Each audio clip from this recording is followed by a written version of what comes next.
مینوالو السلام علیکم.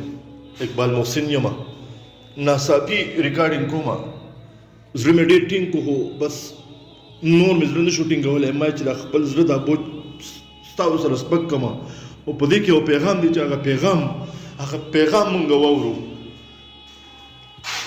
سیلاب راغلی په ټول پاکستان کې نقصان کړی دی، نو په سوات کې هم ډېر نقصان کړی دی. نو مونږ د امداد په هیله باندې دلو خلکو امداد را لېږلی، خلکو ته مواله کو، الله پاک دې ټول اجر ورکړي. خو ما پرون په سوات کې یو ماشومه ولیده چې داسې روانه وه، زما ورته هسې خیال راغی. نو ما دې تپوس وکړو، ما بچی څه کې؟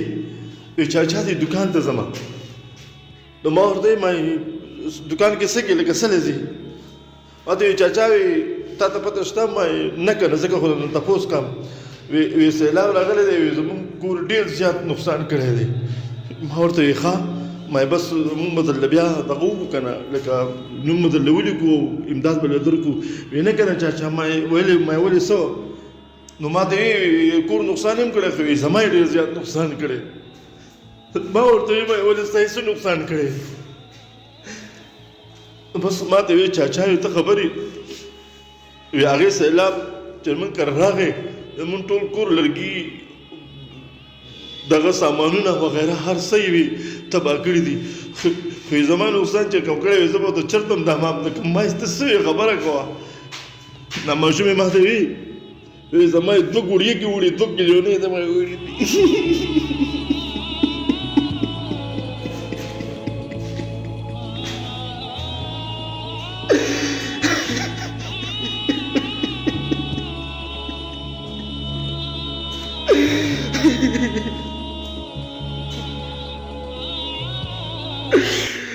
زما یې 2 کیلونې وړي دي.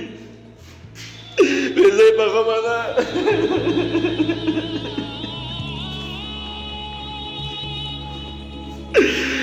چاچا ته خبرې ما ولې بچیا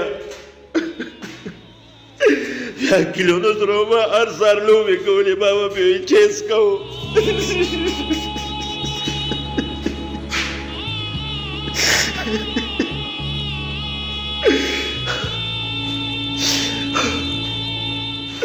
زه هغې دوکان ته ځم، ځان له کیلونې اخلم. زما کیلونې ډېرې زیاتې ښکلې وې، ډېرې زیاتې ښکلې.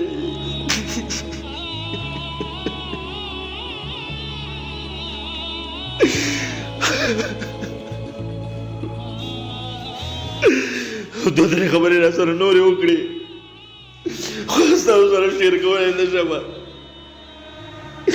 یا الله رحم.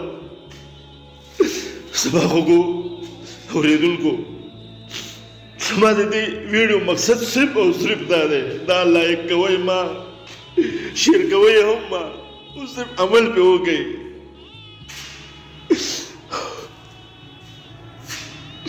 یا الله صبر راکړي. صرف داسې وکئ چې کوم خلک بې کوره شوی دی، متاثرین دي، د هغوی سره د زړه د تله امداد وکئ. او چې د هر یو ګوند سره وي، بیا په خصوصي توګه د دې ماشومانو سره ډېر کومک وکئ. دا چې کوم ځایونه د خپلو سینو سره یې جوک رانیسئ. ماشومان خو ګلونه دي، ماشومان خو د سبا ستوري دي. د ټولو خلکو سره امداد وکئ. خو دا ماشومان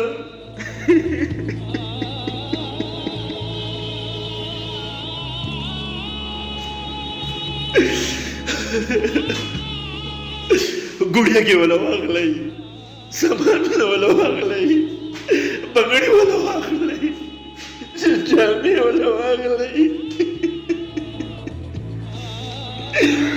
ماشومان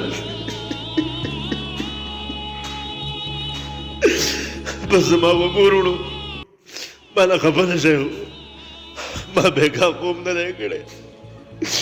دې درد ډېر زورولی یم.